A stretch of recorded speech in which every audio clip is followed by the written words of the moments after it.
And welcome back to my channel.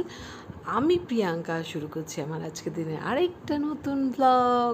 Sorry নতুন নয়, এটা আমার মন্দারমণি ভ্যাকেশনের থার্ড ইয়ানি কি ফাইনাল পার্ট, যেখানে আমার জার্নির এন্ডটা হয়েছে। সো কী করে মানে জার্নির এন্ডটা হলো অ্যান্ড আমরা কী করলাম, তো সবটা দেখতে হলে অবশ্যই আমার সাথে থাকতে হবে এবং আমার ব্লগটা কন্টিনিউ করতে হবে।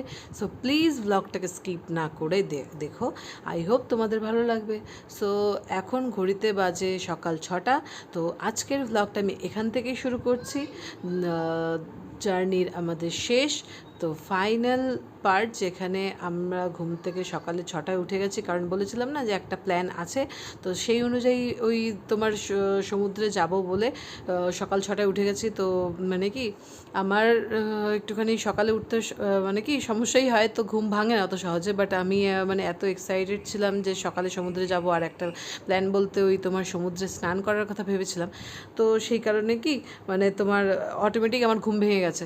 তো যাই হোক, সকালে ঘুম থেকে উঠে মানে রেডি ফেডি হয়ে আমরা দুজন তো রেডি হয়ে গেছি, বাট সিরিয়াসলি মেয়েকে রেডি করতে যদি আমার ওখানে ক্যামেরা থাকতো মানে বা কোনো সিসিটিভি থাকতো, আমি তোমাদেরকে ফুটেজটা দেখাতাম যে আমরা কী করে যে মেয়েকে রেডি করিয়ে বাইরে আসলাম। মানে ওকে নিয়ে জাস্ট মানে কি একেবারে কুমিরকে মানে কন্ট্রোল করতে গেলে তোমাকে কেমন বেগ পেতে হবে, সেম টু সেম আমরা ওরমভাবে দুজন মিলে মানে সকালবেলা ওরম করেছি। মানে কীভাবে যে ওকে করেছি, কী চকলেট, কী বিস্কিট, কী মোবাইল, কী না করেছি। যাই হোক কোনো না কোনোভাবে মানে ও রাজি হয়েছে বলে তারপর আমরা যাই হোক কোনোরকমভাবে ওকে নিয়ে এসেছি। তো দেখো সকালবেলার এই বীজটা। তো কী হয়েছিল যে রাত্রিবেলা যেহেতু জলটা একদম হোটেলের কাছ বরাবর চলে আসে, তো এই যে এখানে মাটির মধ্যে না সুন্দর কাঁকড়াগুলো উঠে আসে। তো আমরা যদি আরেকটু আগে আসতাম তো আমরা সমস্ত কাঁকড়াগুলো দেখতে পেতাম, কারণ সূর্য উঠে গেলে কাঁকড়াগুলো সব ওরম তোমার মাটির ভেতরে আবার ঢুকে যায়, বা মানুষের পায়ের আওয়াজ পেলেও মাটির ভেতরে চলে যায় আবার। সো কী আর করা যাবে গাইস, আছে। সো বাচ্চা নিয়ে ওরমভাবে সব কিছু তুমি চাইলে একদম তোমার মতন পারফেক্ট হবে না, কারণ তোমাকে বাচ্চার অনুযায়ী চলতে হবে আর ওর মুড অনুযায়ী তোমাকে করতে হবে। সো সেই কারণে আমাদের টাইমিংটা একটু সমস্যা হয়ে যায়। যাই হোক, এর মধ্যেই তো আনন্দ করতে হবে, তাই না, যেহেতু ঘুরতে এসেছি। আর দেখো সকালবেলায় এই যে সূর্যের আলোটা যখন সমুদ্রের জলে পড়ছে, মানে একটা গোল্ডেন কালারের যে একটা ক্রিয়েশন হয়েছে না, এত সুন্দর লাগছিলো দেখতে, মানে সিরিয়াসলি। তো যাই হোক, আমি মন তো চাইছিল যে আরও কিছুক্ষণ থাকি সমুদ্রে, মানে এত সুন্দর লাগছিল দেখতে সকালবেলাটা। বাট কী করা যাবে, যেহেতু আজকে বাড়ি ফিরতে হবে, সেই মতো করে একটা রুমে গিয়ে মেয়েকে তৈরি করা, তারপর নিজেরা তৈরি হওয়া, তো মানে কি একটুখানি রাশ আছেই, তাই না। তো সেই কারণে মানে কি আর এখানে বেশিক্ষণ দেরি করা যাবে না। তো যাই হোক, এর মধ্যে আমরা দুজন মিলে মানে এখানে স্নান করে নিয়েছিলাম অল্পখানি। স্নান বলতে ওই কোনো রকম খালি হাত পাগুলো ভেজানো, যেহেতু কোনো কিছু টাওয়েল বা কিছু নিয়ে যাইনি, সেই কারণে সেই মতো করে আমরা স্নান করতে পারিনি। তো যাই হোক, রুমে চলে এসেছি আর এসে মেয়েকে ফ্রেশ করিয়ে দিয়ে ওকে পুরো একদম রেডি করে দিয়েছি একবারে, যেহেতু আমাদের বেরোতে হবে। আর সকালবেলা দিকটায় মেন মুডটা একটুখানি অফই ছিল বলতে পারো। আর এখন দেখো এই যে এখন একটুখানি এই যে ওকে পেয়ে একদম চাঙ্গা হয়ে গেছে মুডটা। তো যাই হোক, ভালোই কাটলো এই 1.5-2 দিন, কারণ কি তোমার এই ব্যস্ত শিডিউলের মধ্যে থেকে বেরিয়ে এসে এই যে সবাই মিলে একসাথে একদম কোনো চিন্তা নেই, কিছু নেই, মানে একদম তুমি বিন্দাস মজা করো। তো ভালোই গেল দিনগুলো। তো মানে আশা রাখছি যে আগামীতে আবার হয়তো এরকম আমরা কোনো প্ল্যান করতে পারবো। তো লেটস সি কী হয়, দেখা যাক। তো দেখো এই যে ওরা তো যাই হোক কিছুক্ষণ পর আবার আলাদা হয়ে যাবেই, তো সেই কারণে আমি আর কিছু বাধা দিইনি, যা মন চায় করছে, যা মজা কর, কারণ কি যে যার বাড়িতে আবার ফিরতেই হবে, তাই না।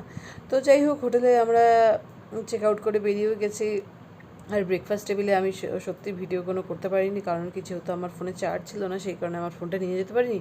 আর সুশান্তর ফোনে মানে আমার মেয়ে কার্টুন দেখছিল, কারণ ওখানে ওকে মোবাইল না দিলে না কী হবে, ও এখান থেকে ওখানে ছোটাছুটি করবে, তো ডিস্টার্ব করবে। তো সেই কারণে আর ওখানে ব্লগটা আমি শ্যুট করতে পারিনি। তো আমরা এই যে গাড়িতে উঠে গেছি, আর এখন ওই ভেবেছি যে একবার এই মেরিন ড্রাইভের রাস্তাটা দিয়ে যাবো, কারণ কি ওখানটায় না দেখতে খুব ভালো লাগে। তো যাই হোক, এর আগের বারও আমরা যখন এসেছিলাম তখনও এই রাস্তা দিয়ে বাড়ি ফিরেছিলাম। তো দেখো কি সুন্দর লাগছে না দেখতে। তো আমরা আর কেউ এখানটাতে নামিনি, কারণ প্রচণ্ড রোদ ছিল আর বাচ্চাগুলো ঘুমিয়েও গেছিলো। আর সুশান্ত আর আরেকজন দাদা মানে কি ওরা দুজনেই নেমেছিল, এই নৌকাগুলো দাঁড়িয়ে আছে না, তো ওটারই একটা ছোট্ট ক্লিপ নেবে বলে, একটু ছবি তুলবে বলে। তো ভালোই হলো, আমি নামিনি তো কী হয়েছে, আমার ভ্লগের একটা ক্লিপ তো আমি পেয়ে গেছি, তাই না। তো যাই হোক, এবার রাস্তায় ভাবলাম একটুখানি ডাব খাবো, তো সেই মতো সবাই দাঁড়িয়েছে। এই যে একটা দেখো ভালো একটা রিফ্রেশমেন্ট ব্রেক বলতে পারো হয়ে গেছে আমাদের। আর কি মানে কি ভীষণ টায়ার্ড লাগছিল, তো সেই কারণে আমি আর এই হোটেলে খাওয়ার সময় এখানে লাঞ্চ করেছিলাম, তো এখানে আর আমি ভিডিও কোনো ক্লিপ নিতে পারিনি, কারণ খুব টায়ার্ড লাগছিল আমার। তো সেই কারণে তোমরা যদি কখনো এখানে আসতে চাও, তো এটা একদম কোলাঘাটে আমরা যে অন্নপূর্ণা একটা হোটেলে খেয়েছিলাম না আসার দিন, তো ঠিক তার অপোজিটেই এটা ছিল। তো এটাতে আমরা লাঞ্চ করেছি, তো সিরিয়াসলি বলছি খাবার দাবার খুব একটা খারাপ ছিল না, ভালোই ছিল। আর প্রাইসও অ্যাভারেজ ছিল, অত বেশি ছিল না। তো যাই হোক, ওদেরকে আমরা ব্যারাক করে নামিয়ে এই যে এখন আমরা বাড়ির উদ্দেশ্যে বেরিয়েও গেছি। আর ব্যারাকপুরে ওদের নামার সময় আমি কোনো ক্লিপ নিতে পারিনি, কারণ কি ওদের যে ছোটো বাচ্চাটা আছে না, তো সে খুব কান্নাকাটি করছিল, তো নামবে না বলে। তো যাই হোক, সে মতো কী হয় যে ওরকম কান্নাকাটি করলে খারাপই লাগে, তাই না? তখন আর কী ক্লিপ নেব। তো ওদের নামিয়ে এই যে দেখো আমরা ফাইনালি কল্যাণী পৌঁছেও গেছি। এবার বাড়ি গিয়ে একটুখানি স্বস্তি, কারণ কি আর ভালো লাগছে না, অনেকক্ষণ হয়ে গেছে না। কালকে তো ধরো মানে কি আমার খুব ফুল এনার্জি ছিল একেবারে, তখন আর জার্নিটা তো বোঝা যায়নি। আজকে একেবারে আর ভালো লাগছে না, মনে হচ্ছে কতক্ষণে বাড়ি যাব। সো চলো বাড়ি গিয়ে তোমাদের সাথে আবার কথা হচ্ছে।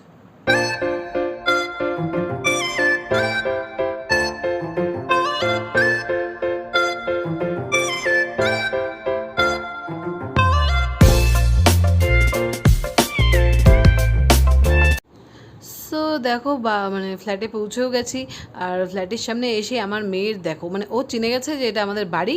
আর ও কোনো রকম মানে কোনোভাবেই ও ঘরে যাবে না, মানে কী করে যে ঘরে নিয়ে এসছে, মানে রীতিমতো চ্যাংদোলা করে ওকে নিয়ে এসেছি। মানে সুশান্ত বললো ট্রলি এক হাতে ধরেছে, এক হাতে ওকে হাতে ধরেছে, আর আমি পায়ে ধরেছি, ওরমভাবে তুলে ওকে লিফটে তুলেছি। এই যে দেখো ওর অবস্থাটা, মানে কোনোভাবেই ঘরে আসবে না। তো যাই হোক, ঘরে পৌঁছেও গেছি। আর চেঞ্জ ফেঞ্জ করে নিয়ে মেয়েকে খাইয়ে দিয়েছি। এবার আমরাও একটু চা ফা খাবো। আর এর মধ্যে মাসিও চলে এসছে, যেহেতু রাতে মানে কি কিছু তো করতেই হবে খাওয়ার দাওয়ার, তো সেই কারণে মাসি রাতে চলে এসছে।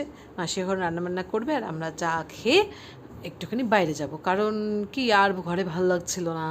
তো সেই কারণে এই যে মেয়েকে নিয়ে কাছেই আমাদের একটা মাঠ আছে, যেখানে তুমি রাত্রি 10টা 11টা অবধি লোক পেয়ে যাবে, মানে অজস্র লোক মাঠের মধ্যে।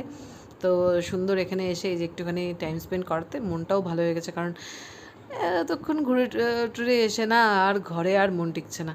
তো এই যে সুন্দর ওরা এসে খেলছে। সো আমি আমার ব্লগটা এখানেই শেষ করছি। তো তোমাদের যদি আমার ভিডিওগুলো ভালো লাগে থাকে, তো please do like, comment and share and subscribe my channel.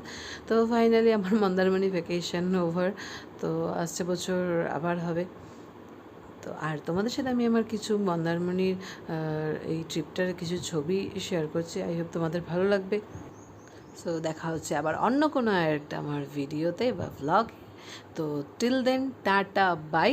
সবাই খুব ভালো থেকো আর সুস্থ থেকো, আর প্লিজ আমাকে সাপোর্ট করো।